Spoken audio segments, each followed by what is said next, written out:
नमस्कार दोस्तों, अभी हम लोग इस वीडियो में हिंदी के चैप्टर नंबर 1 और चैप्टर नंबर 2 को बहुत ही अच्छे तरीके से शुरू से हम लोग ऑब्जेक्टिव क्वेश्चन कंप्लीट करने वाले हैं। ये दोस्तों क्रैश कोर्स है। आप लोग इस वीडियो को ना अगर देख रहे होंगे ना तो पूरा फुल वॉच करके जाइएगा।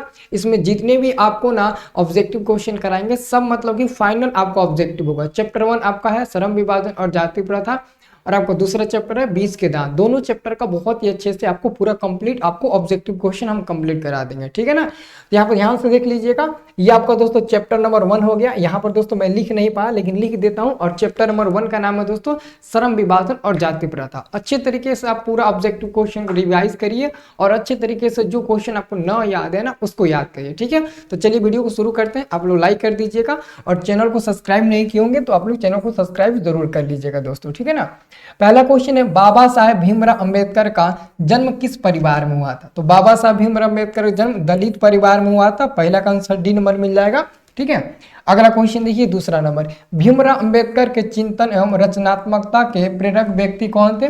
तो भगवान बुद्ध भी थे, कबीर भी थे और ज्योतिबा फूले। इसका आंसर हो जाएगा डी नंबर, यानी कि सभी व्यक्ति थे। आपका दोस्तों दूसरा नंबर का आंसर मिल जाएगा डी नंबर। तीसरा नंबर क्वेश्चन है, हु आर सुधराज किन की रचना है। तो बाबा साहेब भीमराव अंबेडकर की। ऑप्शन नंबर आपका दोस्तों ए नंबर हो जाएगा, बाबा साहेब भीमराव अंबेडकर की। भीमराव अंबेडकर की दोस्तों रचना है हु आर सुधराज। अगला आपका प्रश्न है कि श्रम विभाजन और जाति प्रथा पाठ अंबेडकर के किस भाषण का संपादित अंश है दोस्तों। तो इसका बिल्कुल करेक्ट जवाब हो जाएगा एनिलिएशन ऑफ कास्ट। दिया है ना ऑप्शन नंबर बी नंबर में ना, तो बाबू बी नंबर वाला आपका बिल्कुल सही जवाब हो जाएगा। दोस्तों व्हाट्सएप ग्रुप में जरूर जुड़ जाइएगा। जो मैंने वीडियो के डिस्क्रिप्शन में व्हाट्सएप ग्रुप का लिंक दे रखा है ना उसमें जरूर जुड़िएगा, ठीक है। मैं आपको हर वीडियो उसी में शेयर करूंगा और लाइव क्लास का हर वीडियो आपको उसी में दूंगा। तो व्हाट्सएप ग्रुप जरूर ज्वाइन करिएगा ताकि आप सबको सारा का सारा वीडियो लाइन बाय लाइन मिल सके। देखिए आधुनिक सभ्य समाज किसके लिए श्रम विभाजन को आवश्यक मानती है। तो कार्य कुशलता के लिए। ऑप्शन नंबर बी बिल्कुल करेक्ट जवाब हो जाएगा, ठीक है ना। चलिए अगला क्वेश्चन बाबू कि जाति प्रथा भारत में बेरोजगारी का एक प्रमुख एवं प्रत्यक्ष कारण कैसे बनी हुई है दोस्तों। देखिए इसका आंसर हो जाएगा ऑप्शन नंबर आपका कैसे कारण बने। यह इच्छित पेशे को चुनने की अनुमति नहीं देती, इसलिए दोस्तों प्रत्यक्ष रूप से कारण बनी हुई है और इसका कारण दोस्तों जाति प्रथा। ऑप्शन नंबर आपको दोस्तों ए नंबर बिल्कुल करेक्ट जवाब मिल जाएगा। अगला प्रश्न है कि भाईचारे का संबंध दूध और पानी के मिश्रण जैसा क्यों बताया गया है। क्योंकि ये दोस्तों एक दूसरे के पूरक होते हैं, यानी कि आपका दोस्तों 7 नंबर क्वेश्चन का सही जवाब हो जाएगा ऑप्शन नंबर ए वाला, ठीक है। अगला क्वेश्चन है, जाति प्रथा क्या निर्धारण करती है। तो जाति प्रथा दोस्तों पेशा निर्धारण करती है, शुरू से ही किसी काम धंधे में बन जाती है। अगला क्वेश्चन आपका है कि श्रम विभाजन निश्चय ही सभ्य समाज के क्या है। तो आवश्यकता है। ऑप्शन में दोस्तों डी नंबर करेक्ट जवाब मिल जाएगा। नेक्स्ट प्रश्न आपका है कि किसने श्रम विभाजन के नाम पर श्रम को विभाजित कर दिया दोस्तों। तो सभ्य समाज ने, यानी कि आपका आंसर मिल जाएगा दोस्तों सी नंबर वाला बिल्कुल करेक्ट जवाब मिल जाएगा, ठीक है। अगर आप लोगों को इनमें से किसी भी क्वेश्चन में कहीं भी डाउट होता है तो आप प्लीज़ हमें कमेंट करके ज़रूर बताइएगा। अगर आप कमेंट करके बताएंगे तभी ना हम आपको मतलब उसका सोल्यूशन देंगे। अगर आप कमेंट करके बताएंगे ही नहीं तो हम कैसे बताएंगे, इसलिए आप ज़रूर हमें कमेंट करके बताइएगा। अगला आपका प्रश्न आता है कि लोकतंत्र मूलतः सामूहिक जीवनचर्या की एक रीति तथा समाज में सम्मिलित अनुभवों के आदान प्रदान का नाम है। यह युक्ति किसकी है। तो भीमराव अंबेडकर जी की। ऑप्शन नंबर बी बिल्कुल करेक्ट जवाब मिल जाएगा। अगला प्रश्न है कि भारतीय संविधान निर्माता कहकर किन्हें श्रद्धांजलि अर्पित की जाती है। मतलब कि सिंपल सी क्वेश्चन बात है कि भारतीय संविधान के निर्माता हम लोग किसे कहते हैं।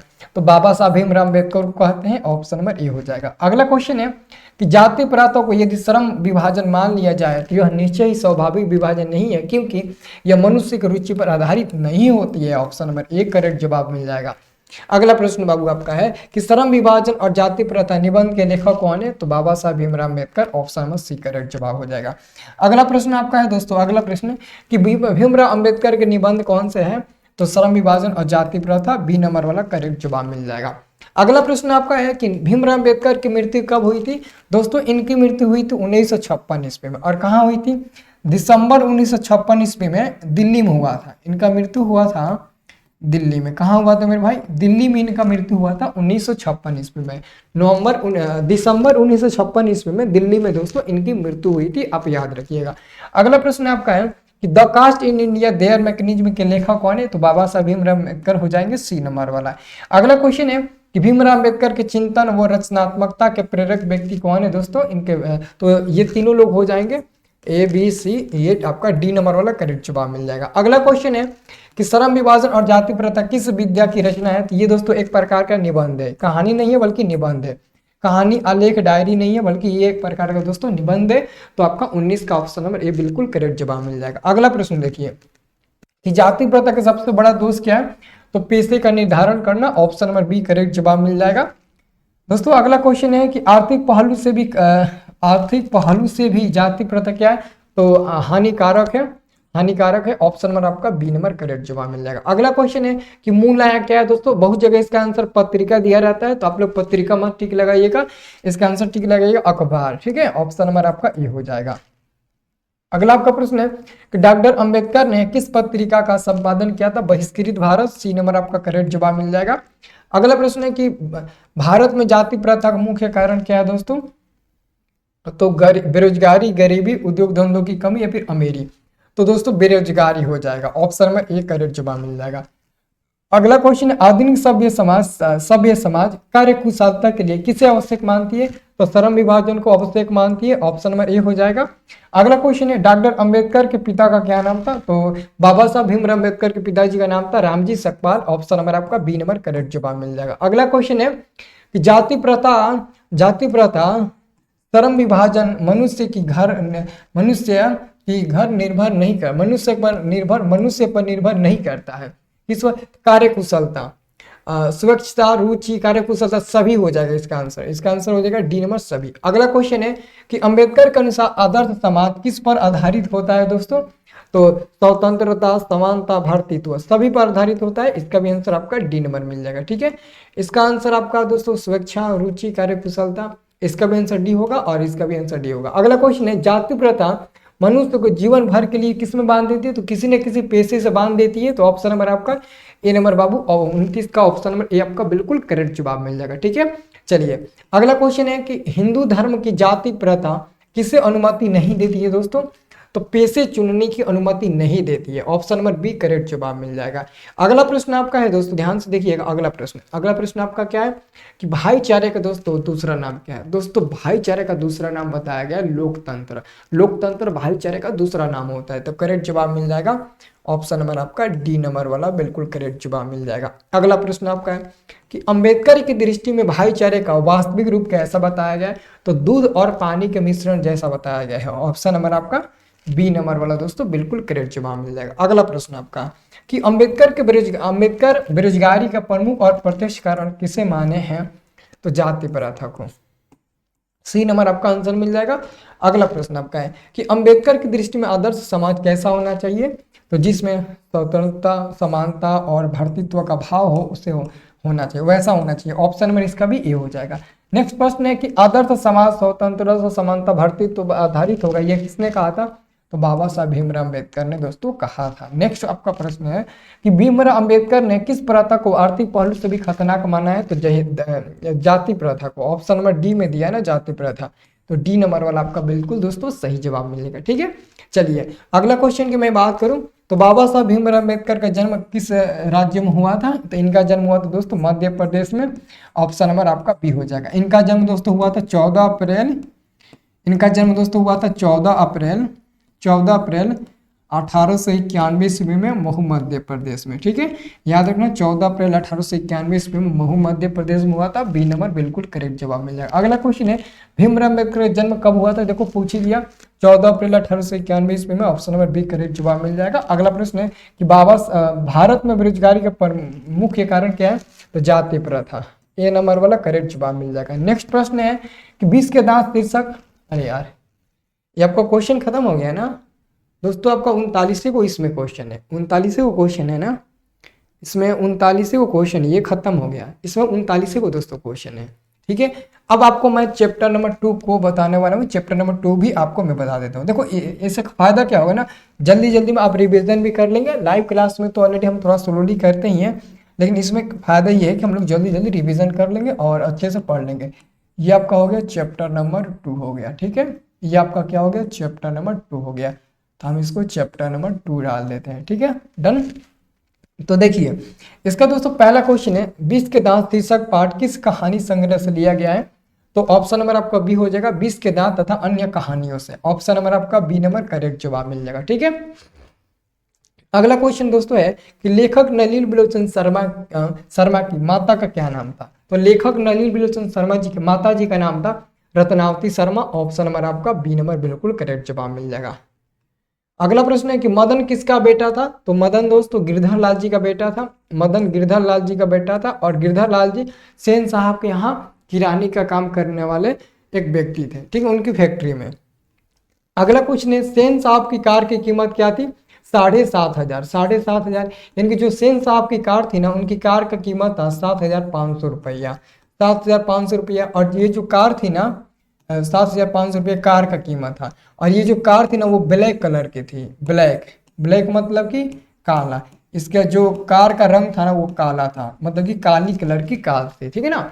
अगला क्वेश्चन देखिए कि 20 के दांत के लेखक कौन है। नलिनी बिलोचन शर्मा, जिनका जन्म दोस्तों 18 फरवरी 1916 ईस्वी में पटना के बद्रघाट में हुआ था। ठीक है, अब देखिए अगला क्वेश्चन 20 के दांत किस साहित्यिक विद्या की रचना है। तो 20 के दांत दोस्तों कहानी है, इसको कहानी में रखना। ऑप्शन नंबर ये हो जाएगा। अगला प्रश्न है कि नलिनी बिलोचन शर्मा की कहानी कौन सी है। तो 20 के दांत। 20 के दांत क्योंकि नलिनी बिलोचन शर्मा द्वारा लिखा गया पाठ कौन सा है। तो 20 के दांत। अगला क्वेश्चन है नलिनी बिलोचन शर्मा का जन्म कहाँ हुआ था। तो पटना में हुआ था, पटना बद्रघाट पर। ऑप्शन नंबर ये हो जाएगा। अगला प्रश्न आपका है 9 नंबर कि सेन साहब अपने बेटे को किस तरह देखना चाहते थे। खिले फूल की तरह। जो सेन साहब थे ना अपने बेटे खोखा यानी कि कासू को खिले फूल की तरह देखना चाहते हैं। भले दोस्तों वो बहुत बदमाश था, वो अलग की बात है, लेकिन फिर भी अपने बदमाश बेटे को खिले फूल की तरह देखना चाहते थे। ठीक है, अब देखिए अगला क्वेश्चन साहित्य का इतिहास दर्शन किन की रचना है। तो Nalini Bilochan Sharma. Option number B correct जवाब मिल जाएगा। अगला प्रश्न आपका है कि हंस कौ की जमात में शामिल होने के लिए ललक गया, यह पंक्ति किस पाठ से लिया गया है। तो 20 के दांत सी नंबर हो जाएगा। अगला क्वेश्चन है कि आलोचकों के अनुसार परिवाद का प्रारंभ किसकी कविताओं में हुआ है। तो Nalini Bilochan Sharma. Option number A हो जाएगा। अगला प्रश्न आपका है कि खोखा नाउमीद बुढ़ापे की क्या है दोस्तों। तो आंखों का तारा। ऑप्शन नंबर आपका बी नंबर बिल्कुल करेक्ट जवाब मिल जाएगा। अगला क्वेश्चन है कि सीमा कौन थी दोस्तों। सीमा सेन साहब की बेटी थी, क्योंकि सेन साहब की 5 बेटियां थी और 5 बेटियां का नाम आपको पता होगा। सीमा, रजनी, आलो, शेफाली, आरती, सबको नाम आपको पता होगा, सबका नाम। तो सेन साहब की बेटी थी। ऑप्शन नंबर ए हो जाएगा। नहीं, सेन साहब की बेटी ड्राइवर की बेटी। हाँ, ऑप्शन नंबर ए हो जाएगा। अगला क्वेश्चन है कि सेन साहब का सोफर किससे उलझ रहा था। तो सेन साहब को जो सोफर था ना, सोफर वो एक औरत से ना मतलब कि लड़ रहा था, मतलब कि लड़ गया था एक औरत से, तभी ना लड़का उसका विरोध कर रहा था। चलिए अगला क्वेश्चन है कि किन्हें देखकर औरत मतलब ना रहम गई। तो सेन साहब को, सेन साहब के रिश्तेदार को, सेन साहब के इस क्वेश्चन में थोड़ा सा डाउट है। किन्हें देखकर औरत सहम गई। सेन साहब को, सेन साहब के रिश्तेदार को, सेन साहब के रिश्तेदार को, सेन साहब के नौकर को। सेन साहब सही होना चाहिए, सेन साहब। देखते हैं दोस्तों कहाँ गया बुक, बुक कहाँ गया जी। हाँ, बुक आपका है। हाँ, सेन साहब को, ठीक है। ऑप्शन नंबर यही दिया है बाबू, सेन साहब को देखकर, ठीक है ना, रहम गई थी। अगला क्वेश्चन है सेन साहब की गाड़ी को कौन छू रहा था। तो मदन छू रहा था। ऑप्शन नंबर सी हो जाएगा। अगला प्रश्न आपका है कि मिस्टर सिंह की गाड़ी की हवा किसने निकाली थी। कासू निकाला था, कासू। ठीक है ना, ऑप्शन नंबर बी करेक्ट जवाब मिल जाएगा। अगला क्वेश्चन है कि किसने मदन को एक हुस्सा रसीद कर दिया था। तो खोखा ने। ऑप्शन नंबर सी करेक्ट जवाब मिल जाएगा। अगला क्वेश्चन है कि कासू मदन के साथ किस खेल में शरीक होना चाहता था। तो लट्टू की खेल में, लट्टू यानी कि ऑप्शन नंबर आपका डी हो जाएगा, लट्टू की खेल में। ठीक है, अगला क्वेश्चन दोस्तों आपका है 21 नंबर कि मदन ने कासू के कितने दांत तोड़े थे। हाँ, 2 को दांत मारकर तोड़ा था, याद है ना कि 2 को दांत मारकर तोड़ दिया था। ऑप्शन नंबर आपका बी नंबर वाला करेक्ट जवाब मिल जाएगा। अगला प्रश्न आपका है कि ऐसे ही लड़के आगे चलकर गुंडे, चोर, डाकू बनते हैं, यह पंक्ति कहानी किस पात्र ने कही है। तो सेन साहब ने कही थी, सेन साहब ने। ठीक है ना। अगला क्वेश्चन है कि गिरधर लाल किसकी फैक्ट्री में किरानी था। तो सेन साहब की फैक्ट्री में किरानी का काम करने वाले व्यक्ति थे गिरधर लाल जी। ठीक है, अगला क्वेश्चन है कि सेन साहब किस कहानी के पात्र हैं। तो 20 के दांत। ऑप्शन नंबर सी हो जाएगा। देखो 20 के दांत की कहानी के पात्र कौन है। देखो 20 के दांत जो आपका कहानी है ना, इसमें बहुत लोग पात्र हैं। देखो कौन कौन लोग हैं। देखो एक तो सेन साहब हो जाएंगे, देखो क्वेश्चन एग्जाम में पूछा जाता है सेन साहब इस कहानी के पात्र होंगे, डन। और उसके बाद से मदन भी होगा, इस कहानी का पात्र मदन भी होगा। फिर इस कहानी का पात्र कासू भी होगा, कासू, कासू यानी कि उसका दूसरा नाम था खोखा, दूसरा नाम क्या था, खोखा ना, तो खोखा, ठीक है। और उसके बाद से गिरधर लाल जी, अभी गिरधर लाल जी भी हैं, गिरधर लाल, गिरधर लाल, तो गिरधर लाल जी इस कहानी के पात्र हैं। तो 1 2 3 4 ये सभी व्यक्ति ना इस कहानी के पात्र हैं, याद रखना। अगला क्वेश्चन है सेन साहब को कितनी लड़कियां हैं, तो 5 लड़कियां हैं, बी नंबर करेक्ट जवाब मिल जाएगा। अगला प्रश्न है कि स्वस्थ लाभ के लिए पुत्रियों को क्या सिखाया गया था, खेलना सिखाया गया था। मतलब कि सेन साहब की जो 5 लड़कियां थी ना, स्वस्थ लाभ के लिए, अच्छे रहने के लिए उनको खेलना सिखाया गया था, ठीक है ना, मतलब कि वो खेले कूदे ताकि वो स्वस्थ रहे। अब देखिए अगला क्वेश्चन कि खोखा कौन था, तो सेन साहब का बेटा था, और कौन जी, ऑप्शन नंबर ए हो जाएगा। अगला क्वेश्चन है कि खोखा आखिर अपने बाप का बेटा ठहरा, उसे तो इंजीनियर होना है, यह कथन किसका है, तो सेन साहब के अलावा और किसी का नहीं है दोस्तों, ऑप्शन नंबर बी हो जाएगा। अगला क्वेश्चन है कि किनका बेटा खोखा से छोटा और समझदार था, तो सेन साहब के रिश्तेदार का बेटा, ऑप्शन नंबर बी करेक्ट जवाब मिल जाएगा। अगला क्वेश्चन है, अरे यार ये तो 30 नंबर का एक ही ऑप्शन है, खोखा खोखी का अर्थ क्या होता है। चलो लक हम लोग का ये साथ दिया है ना कि खोखा खोखी का अर्थ होता है बच्चा बच्ची, और ये जो शब्द है ना वो बंगला भाषा से लिया गया है। चलो आपका आंसर यही हो जाएगा, ए नंबर। अगला क्वेश्चन है नलिनी बिलोचन शर्मा का जन्म कहाँ हुआ था, पटना बदरघाट, बदरघाट देखो पटना दिया है 3 नंबर में, यही हो जाएगा। अगला क्वेश्चन है कि नलिनी बिलोचन शर्मा के पिताजी का क्या नाम था, पंडित राम अवतार शर्मा, ऑप्शन नंबर ए बिल्कुल करेक्ट जवाब हो जाएगा। अगला क्वेश्चन है कि दृष्टिकोण किनकी रचना है, तो Nalini Bilochan Sharma, option number B हो जाएगा। नेक्स्ट प्रश्न है कि लड़कियां क्या है, कठपुतलिया है, इसे किस बात पर, मतलब कि किसे इस बात पर गर्व है, तो उनके माता पिता पर गर्व है। देखो कोई भी माता पिता होता है ना अपनी बेटी पर गर्व महसूस करते हैं, क्यों, क्योंकि जो लड़कियां होती है ना वो घर की लक्ष्मी होती है, देवी समान होती है, माता समान होती है, और वो घर के हर एक काम को करती है। अगर लड़के से कहा जाए ना घर में कि जाओ किसी को खाना तुम दे दो, तो नहीं दे पाएगा, जल्दी भाग जाएगा इधर उधर। लेकिन लड़कियां दोस्तों सबको खाना खिलाती है, बनाती है, इसलिए दोस्तों उसके माता पिता पर गर्व होता है। अगला क्वेश्चन है सेन साहब किनके व्यंग से हैंड कर रहे गए, तो पत्रकार महोदय के व्यंग से, ऑप्शन नंबर ए हो जाएगा, ठीक है। अगला क्वेश्चन आपका है कि गिरधर लाल कौन था, गिरधर लाल तो मदन का पिता, ऑप्शन नंबर बी हो जाएगा। अगला क्वेश्चन है कि खोखा का क्या नाम है, तो खोखा का नाम है कासू, देखो ऑप्शन नंबर डी छूटा है, जो कि वही होगा आपका आंसर। देखो डी नंबर ऑप्शन छूट गया है, देखो ध्यान से, यहाँ पर हम डी नंबर में डाल देते हैं और लिख देते हैं कासू, कासू। तो करेक्ट जवाब आप लोग क्या दीजिएगा, आप करेक्ट जवाब दीजिएगा कासू, यही होगा। खोखा का क्या नाम है, कासू, जो कि ये भी गलत है, ये इधर से होना चाहिए इसलिए। अगला क्वेश्चन, सेन साहब अपने पुत्र को क्या बनाना चाहते थे, तो businessman, engineer, option number A correct जवाब हो जाएगा। अगला क्वेश्चन है कि मदन की उम्र क्या थी, 5-6 वर्ष का था मदन। अगला क्वेश्चन आपका है कि खोखा खोखी किस भाषा का शब्द है, तो बंगला का, ऑप्शन नंबर सी हो जाएगा। अगला प्रश्न है कि सोफर शब्द का अर्थ क्या है, दोस्तों सोफर का अर्थ होता है ड्राइवर, ऑप्शन नंबर आपका डी हो जाएगा करेक्ट जवाब। अगला प्रश्न आपका है कि मदन के लिए क्या खाना मामूली सी बात थी, मार खाना बहुत ही मामूली सी बात थी, रोज मार खाता था। नलिनी बिलोचन शर्मा का जन्म कब हुआ था, किस ईस्वी में, तो 1916 ईस्वी में हुआ था, 18 फरवरी 1916 ईस्वी में दोस्तों इनका जन्म हुआ था। अगला प्रश्न आपका है, ध्यान से देखिएगा दोस्तों, अगला प्रश्न है, यह अगला आपका प्रश्न आता है कि मैं तो खोखा को इंजीनियर बनाने जा रहा हूं, यह कथन किसका है दोस्तों, ठीक है। मैं तो खोखा को इंजीनियर बनाने जा रहा हूं, यह कथन किसका है, तो सेन साहब का है, ऑप्शन नंबर ए करेक्ट जवाब मिल जाएगा। अगला प्रश्न आपका है कि सेन साहब की 5 लड़कियां कैसी थी, तो बहुत ही सुशील थी, सुशील, यहाँ पर सु छूट गया है, सुशील आप लोग टिक लगा लीजिएगा, ठीक है, सुशील याद रखिएगा, सब लोग सुशील याद रखिएगा, ठीक है, डन। अब देखिए अगला क्वेश्चन, खोखा के 20 खोखा के दांत किसने तोड़े थे, खोखा के, तो मदन ने तोड़ा था, ऑप्शन नंबर ए हो जाएगा। अगला बाबू प्रश्न है कि मोटर कार को कोई खतरा हो सकता है किससे, तो खोखा से ही हो सकता है, ऑप्शन नंबर आपका ए नंबर करेक्ट जवाब मिल जाएगा, ठीक है। तो दोस्तों 47 और प्लस 39 कितना हुआ, 47 इसमें 39 उसमें, ठीक है, 9 7 16 और 6 अरे यार, यानी कि 86 ऑब्जेक्टिव क्वेश्चन आपने पढ़ा, 86 ऑब्जेक्टिव क्वेश्चन दोस्तों आपने पढ़ा, और अच्छे तरीके से इन 86 ऑब्जेक्टिव क्वेश्चन को आप याद कर लीजिएगा, बहुत ही महत्वपूर्ण है। ठीक है, तो अब चैप्टर 3 और 4 की बारी है। ठीक है, आपको एक बार मैं जितना भी चैप्टर 24 को चैप्टर है ना, 24 चैप्टर को एक बार मैं आपको अच्छे से बता देता हूँ। ठीक है, कितना दिन लगेगा, लगभग 12 दिन, 10 दिन में खत्म कर दूंगा। ठीक है, संस्कृत, और ये संस्कृत तो 5-6 दिन में खत्म हो जाएगा, 14 वो है तो 6 से 7 दिन में वो खत्म हो जाएगा, मतलब मिला जुला कर 15 दिन में हिंदी संस्कृत का एक बार हिस्सा खत्म हो जाएगा। अभी हम दिसंबर में बहुत चीज खत्म करने वाले हैं। ठीक है, तो उम्मीद करते हैं ये वीडियो आपको अच्छा लगा हो, तो लाइक करना, कमेंट करना, अपने दोस्तों के पास शेयर करना जी। ठीक है।